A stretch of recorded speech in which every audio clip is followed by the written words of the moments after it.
Aréam. Aréam, ça se passe dans le studio 210, dernier virage comme nous avons l'habitude de le dire. Kama, le retour des afro-descendants. De plus en plus, leurs voix se font entendre, anonymes et stars américaines s'empressent et veulent bien faire un retour, elles veulent, ces stars, faire un retour en Afrique. Elles se battent à retrouver leurs racines, spectaculaires, oui, mais pas théâtrales.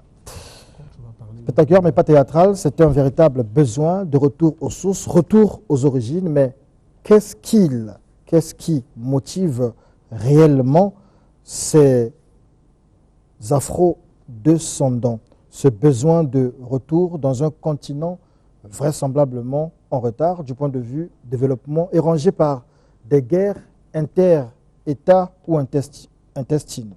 Tentative de réponse dans notre entretien à bâton rompu avec Obambe Gakoso, Serge Bienvenu Mbungu et Jean-Luc Kwanda. Ils ont en commun le panafricanisme, même si l'un d'entre eux est pasteur et un autre socio-économiste, informaticien et même égyptologue. Bonjour, monsieur Jean-Luc Kwanda. Bonjour, monsieur le journaliste. Bonjour, Obambe Gakoso. Bonjour à vous et à toutes les téléspectateurs. Bonjour, pasteur Serge Bienvenu Mbungu. Bonjour, monsieur chef de jazz.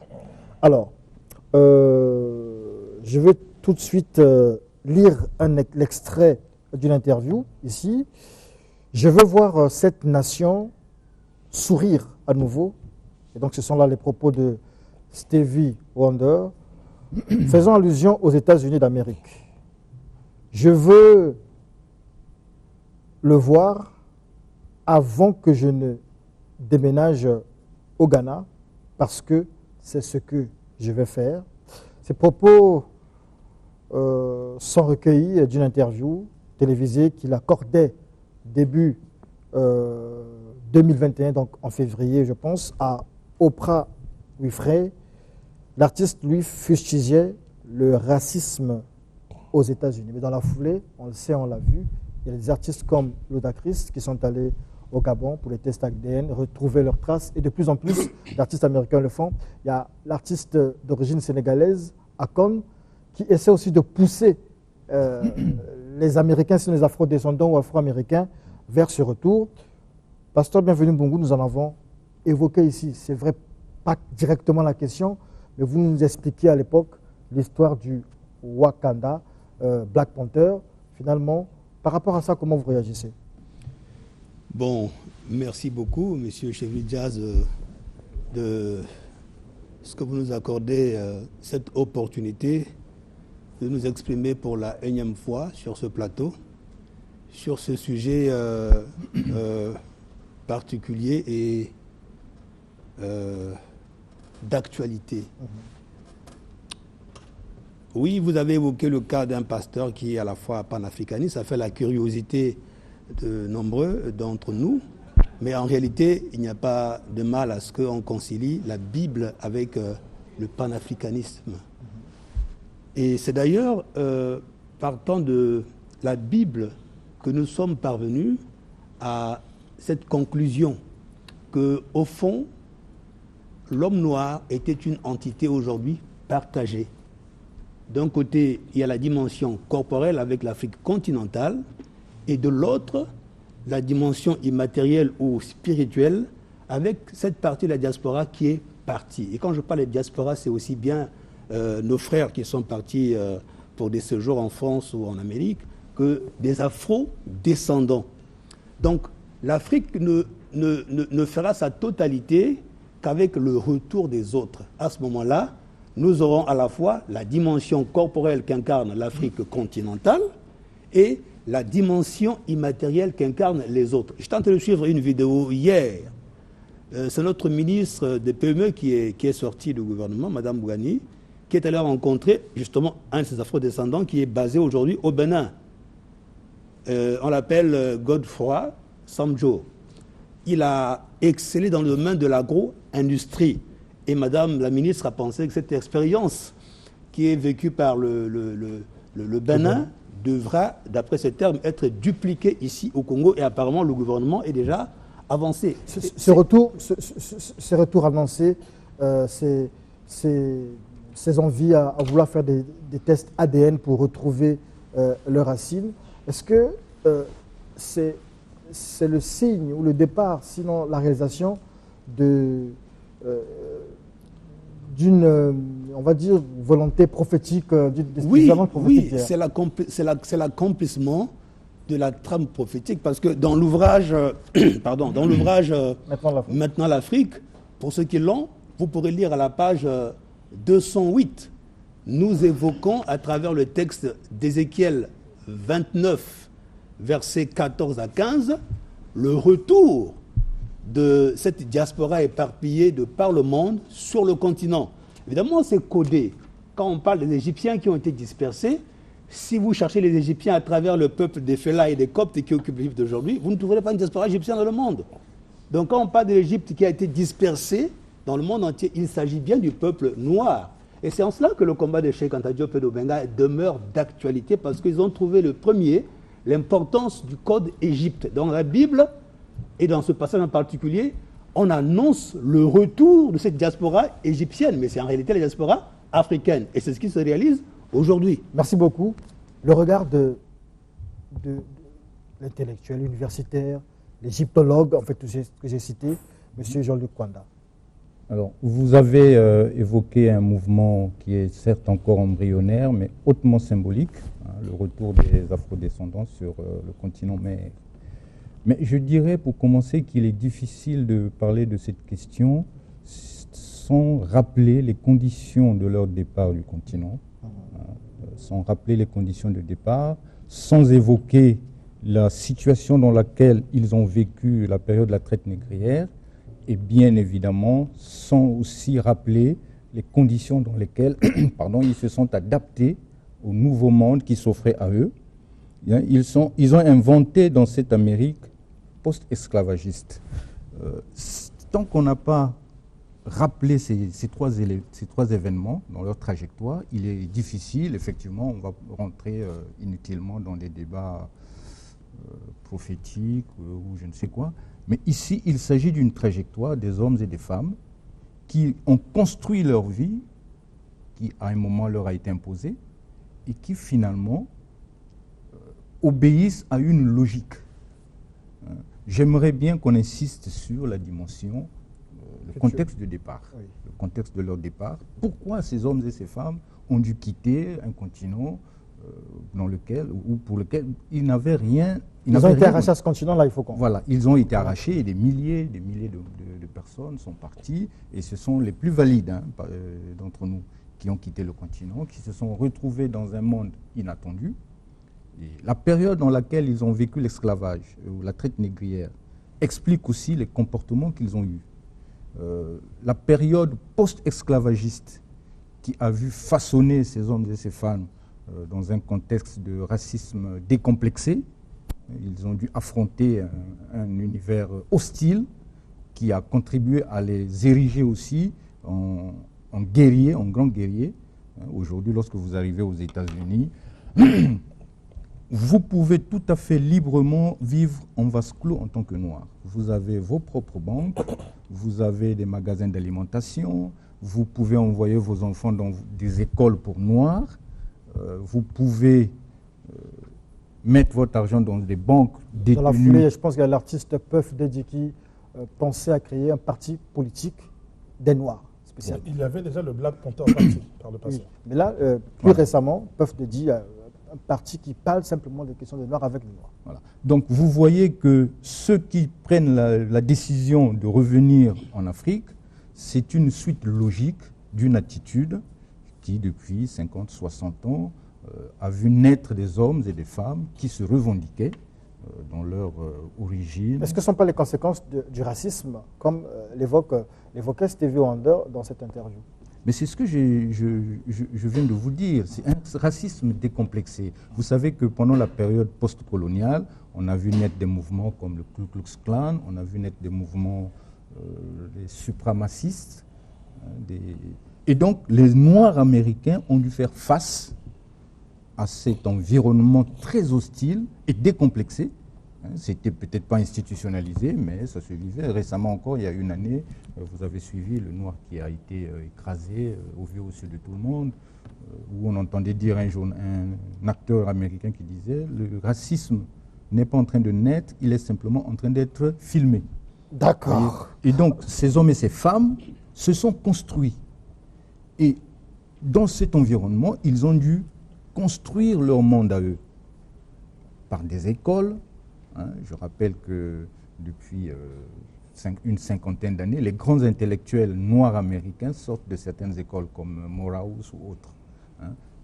Ils ont compris l'importance de la culture, ils ont compris l'importance de l'unité, et voilà comment aujourd'hui, ceux qui veulent aller au bout de leur logique choisissent de quitter l'Amérique pour le continent africain. D'accord. Obafemi Kosso, est-ce que ce ne sont pas là les conséquences qui découlent un peu des mouvements d'hier comme Nation of Islam, le mouvement Rastafari, sinon un mouvement né, je pense, à la fin du 19e siècle, Back to Africa? Merci beaucoup. En tout cas, je suis très content que nous abordions cette question aujourd'hui. C'est une question qui me tient très à cœur. Bon, évidemment, vous direz que je suis panafricaniste, ça va de soi. Vous savez, quand il se produit quelque chose, il y a une cause. Cette cause elle-même a une cause et on finit par remonter. Je ne vais pas vous dévoiler la cause première, je ne suis pas expert, mais les mouvements que vous avez cités sont eux-mêmes les conséquences de plusieurs mouvements. Il faut comprendre une chose, à la suite de ce que M. Kwanda vient de dire, les Noirs arrachés de force en Afrique qui se sont retrouvés sur le continent américain, du Canada jusqu'à l'Argentine, parce que ça aussi c'est un aspect qu'on oublie. On est souvent focalisé sur les États-Unis, il y a Hollywood, évidemment, il y a les livres, mais c'est du Canada jusqu'en Argentine, les Noirs arrachés d'Afrique ont été dispersés. Sur tout le continent, on les a étalés. Ils ne se sont jamais sentis chez eux, ni à cette époque et encore moins aujourd'hui. Vous lisez une dame comme Rosa Amelia Plumel Uribe, qui est une dame très brillante que j'adore. Elle a écrit un livre où dont le titre est La férocité blanche. Il y a une anecdote qui en dit long. C'est une dame au Brésil qui est dans un très bel appartement. On sonne à sa porte, elle ouvre. Il y a un vendeur noir qui arrive. Il a des choses à proposer. Madame, je voudrais voir votre patron. Elle dit, je suis chez moi.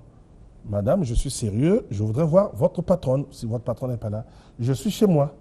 Et il a dit, moi, ça c'est mon gagne-pain. Ça c'est l'un des quartiers les plus beaux de notre pays, le Brésil. Je ne vois pas ce que vous pourrez faire ici si vous n'êtes pas dame de ménage. Je reviendrai lorsque le patron sera là.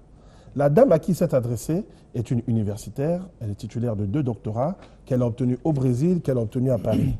Et ce qui lui a fait le plus mal, c'est de voir que c'est un noir qui le lui dit. D'habitude, ce sont les blancs. Mais là encore, c'est les noirs. Il y a un problème fondamental. Les noirs qui ont été dispersés à travers le monde d'une manière ou d'une autre, finalement, il y a peut-être un individu qui dira « je suis bien chez moi ici, en Suisse ». Peut-être. Un traumatisme Il y a un traumatisme. Voilà. Mais nous n'avons pas investi dans la sociologie, dans la psychologie, pour faire des recherches à ce niveau. Donc je vous dis, c'est une suite logique. Et toutes ces personnes ont un attachement viscéral, je dis bien viscéral au continent. Même les gens qui ne le disent pas. Vous prenez quelqu'un... Cet attachement, est-ce qu'il ne naît pas parce qu'ils se sentent rejetés sur ces territoires-là? Mais c'est même pas qu'ils se sentent, c'est une réalité. Ils sont rejetés. Lorsque Obama gagne, moi je me souviens d'un blanc, mais qui n'a pas caché son racisme, qui a dit, bon, Obama devrait quand même nous remercier parce que nous avons quand même pitié de lui, un noir. Joe Biden a eu des propos virulents vis-à-vis d'Obama, ça on ne le dit pas, quand Obama montait en flèche. Et Bill Clinton, qu'est-ce qu'il a dit? Dire qu'à une époque, cet homme nous aurait servi le café. Vous vous rendez compte? Alors que Bill Clinton, lorsqu'il est élu, il est appelé par beaucoup de Noirs, le premier président noir des États-Unis. Il y a toujours quelque chose en chacun de nous qui rejette l'autre. Obama plutôt, pas Bill Clinton. Obama. Non, c'est Bill Clinton qui a parlé d'Obama. Oui. Oui, il a dit, cet homme nous aurait servi le café. Ça en dit long. Pourtant, lui, il vient de la Géorgie. C'est l'un des États les plus racistes, justement. Donc, ces gens ne se sentent pas bien là-bas. Ils se battent d'une manière ou d'une autre. Le Libéria, comment il a été fondé? Ce sont des esclaves qui se sont révoltés, qui en sont rentrés. Et le mouvement des Noirs qui reviennent, il y en a plein. Aujourd'hui, on en parle parce qu'il y a Internet, il y a la médiatisation. Alors, la cohabitation, puisqu'on évoquait l'aspect prophétique il y a quelques instants avec le pasteur Serge Bienvenu Mbungu, si évidemment on arrivait à la réalisation, c'est-à-dire que ce départ soit effectif, que ces gens viennent, ces afro-descendants reviennent sur le continent ou viennent sur le continent, comment vous envisagez cette cohabitation est-ce qu'ils seraient bien reçus? Comment ils seraient considérés? Comme des Américains, comme des Africains? C'est tout le problème. Non, rassurez-vous que le départ du peuple noir, comme le retour, est quelque chose qui relève de la trame prophétique. Pour ceux qui ont le temps, relisez bien Ézéchiel 29, vous comprendrez que c'est de la volonté du Créateur que cette diaspora noire... Mais l'Afrique, c'est la mamelle de l'universel. Oui, mais comment vont-ils cohabiter ici? Non, je suis en train d'expliquer parce qu'on se pose des questions. Pourquoi la cause première? Il faut comprendre que cette Afrique est le continent où tout a commencé. Donc il fallait aller en Asie. Il fallait apporter la vie en Europe. Tous ces continents ont d'abord été habités par des Noirs. Et ça, c'est reconnu scientifiquement aujourd'hui par des experts occidentaux. Pendant au moins 7 millions d'années, sur la Terre, il n'y avait que des Noirs. Donc, quand on est dans le contexte de la colonisation, vous voyez que l'effort de la construction de l'Europe, ce sont les Noirs. Quand il faut aller bâtir l'Amérique, on vient prendre les Noirs. Même dans les stades aujourd'hui, vous voyez que c'est le même phénomène. On prend les Noirs pour aller jouer sur les aires sportives en Europe. Ça, c'était un peu pour expliquer le contexte du départ ou la cause première. Maintenant, le problème du retour. Et je voudrais surtout m'adresser aux gouvernements africains. Parce que, voyez-vous, cet homme qui est arrivé au Bénin, pour prendre que le cas de Geoffrey Samjo, il est de nationalité nigériane, mais il a été accueilli par le Bénin. Il y avait un hectare disponible, ça suffit pour qu'il excelle. Voyez-vous, et aujourd'hui, il en est à 24 hectares et c'est toute une industrie qui est en train de se développer. Donc le problème, c'est justement de préparer les paradigmes de leur accueil. Parce que quand ils viendront, et qu'on est en train de bâtir toute une cité, vous l'avez évoqué là-bas au Sénégal, ce n'est plus un rêve, c'est une réalité. Donc ils vont de plus en plus venir. Mais ils n'ont plus de noir que la peau. Le mental, c'est un mental américain. Et le monsieur le dit, voici mon côté américain. Il ne jette rien dans son industrie. Le mental américain, c'est quoi? Il n'est pas noir? Et un mental américain blanc? Le côté scientifique. Voyez-vous, même les fientes de la volaille est récupérée pour produire du biogaz. Ça, c'est quelque chose que nous n'avons pas encore expérimenté chez nous. Du micro-organisme jusqu'à la production, tout est récupéré. Donc, quand ces gens-là viendront, la question, elle est pertinente. Est-ce que même du point de vue culturel, nous sommes préparés? Les ministères de culture, les ministères ils vont se soigner. Est-ce qu'ils vont se soigner dans les mêmes hôpitaux que nous? Ou bien nous devrions bâtir des hôpitaux tenant compte de leurs standards? Jean-Luc Kwanda, justement, la même question. Hein. Oui. Cette cohabitation, quel est le regard finalement que vous avez? Alors, contrairement à mon collègue, je pense que nous sommes les premiers à être interpellés par ce mouvement du retour. Pourquoi? Je vous ai dit tout à l'heure que ceux qui engrangent le mouvement vers l'Afrique, c'est pour eux un aboutissement d'un processus. Là, c'est culturel. Hein. Il faut savoir que beaucoup d'Américains, aujourd'hui, enfin les afro-descendants, je dirais qu'ils sont même devenus plus africains que nous. Hein. Aujourd'hui, lorsque vous allez aux États-Unis, beaucoup reprennent les noms africains. Le vestimentaire, la cuisine, la spiritualité africaine, etc. Et donc, ceux qui seront le plus déçus et surpris, c'est peut-être le noir l'afro-descendant, parce qu'il n'aura pas l'Afrique de son imaginaire. L'Afrique qu'on lui a contée par ses parents, les grands-parents. Vous savez que dans les pays des Caraïbes, par exemple, ils sont nombreux à avoir conservé les langues. Le Congo, quand vous arrivez dans certains pays, vous avez encore des gens qui vous parlent Congo. Hein. Vous avez des gens qui, pour parler de certaines pratiques culturelles comme la capoeira, qui était une danse des résistants. Vous avez le vaudou, enfin les spiritualités africaines sont beaucoup plus développées là-bas que dans nos pays. Et donc ceux qui seront surpris et déçus, ce sont les afro-descendants, parce que lorsqu'ils reviendront, ils sont en train de revenir, ils risquent de se retrouver aux États-Unis plus qu'en Afrique. Parce que on va leur proposer de la pizza à manger alors qu'ils s'attendent à... Vous voyez, Obabé Gakosa, pour avoir écouté le pasteur et avoir écouté M. Kwanda, je vais marcher également dans le même sens que oui, dans ces pas. C'est impressionnant, mais vous savez, il y a ce que je disais hier à la préfecture, il y a des images qui parlent plus qu'autre chose. Il nous a parlé des universités noires. Vous savez comment ces gens s'habillent dans ces universités noires avec des chemises en pagne? Ça paraît étrange. Mais dans ces universités noires, je ne dirais pas que la cravate est mal vue, mais là-bas, c'est le pagne. Et il y a un encouragement à se délaisser des prénoms comme John, comme Peter et autres pour épouser les nôtres. Vous avez l'un des plus grands intellectuels actuellement au monde, père de l'afrocentricité. Molefi Kete à Santé. Quand on connaît un peu l'histoire de l'Afrique, automatiquement on le situe au Ghana. Il n'est pas ghanéen. Peut-être qu'il était ghanéen à 10 siècles, mais il est américain. Qu'est-ce qu'il a fait? Il a pris ce nom. Ama Mazama, je suis sûr que vous avez vu ces vidéos, c'est une Martiniquaise. Regardez les noms qu'elle a pris. Ama. Ama, c'est un nom qui vient de l'ouest de l'Afrique. Et elle organise régulièrement des libations. On ne le sait pas en Afrique, ici, mais là-bas, Guadeloupe, Martinique, vous avez des gens qui font des baptêmes. C'est-à-dire qu'un beau jour, il se fait baptiser, il laisse Jean-Pierre pour prendre un nom de chez nous. Mais il étudie, ça ne se fait pas automatiquement. Il dit, bon, mais Kofi, ça correspond à mon jour de naissance. Et Yenga, ça correspond à mon jour de naissance. Et cela se fait. Au niveau de l'alimentation, par exemple, vous allez en Jamaïque, les Noirs de Jamaïque n'ont pas attendu l'UNICEF ou le PNUD. Ils ont créé un pain qu'on appelle le pain bami, à base de manioc.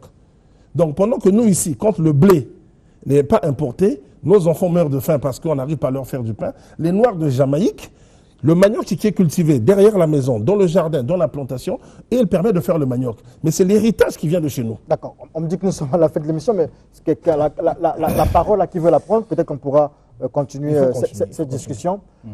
Un message quand même au gouvernement, aux gouvernants africains, aux États africains, aux leaders africains, par rapport à ce retour qui aujourd'hui, on en parle comme ça, mais peut-être demain, dans 10 ans, dans 15 ans, on risque d'être envahi ici. Est-ce qu'il faut parler d'infrastructure, il faut parler de changement de mentalité? Le Ghana a déjà fait, et l'un des plus grands intellectuels que nous avons perdu en 1965, Du Bois, est mort au Ghana. Le Ghana lui a accordé l'accueil, on lui a donné le passeport. Stockley Carmichael, il est né noir américain, enfin, peut-être de Trinidad si je ne me souviens pas. Et Sékou Touré lui a donné des papiers et il s'est fait appeler Kwame Touré. Il y a des chefs de l'État qui étaient avant-gardistes, qui ont donné des papiers. Mais les infrastructures, ça, c'est une autre histoire, on en reparlera. Un mot là-dessus? Oui, on insiste beaucoup sur le rôle que doivent jouer les dirigeants. Moi, je m'inscrirais plutôt sur l'interpellation du citoyen.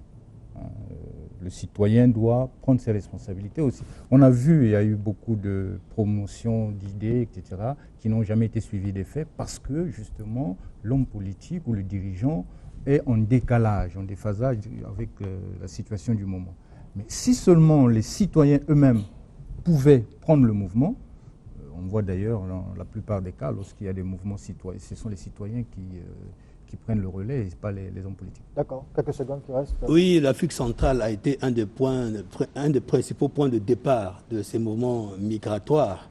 Et ce retour va être bénéfique à plus d'un titre pour tout le continent, nous l'avons dit, parce que c'est l'âme qui revient. Est-ce que nous sommes prêts et justement, voilà pourquoi les gouvernements africains, et notamment en Afrique centrale, devraient intégrer cette dimension dans les programmes de gouvernance, de sorte que ça ne soit pas un mal de plus. Le retour de nos amis afro-descendants n'apportera pas que le bien si on n'est pas préparé. Mais si on est bien préparé, en tout cas, ça va être une plus-value pour nos économies et pour le continent.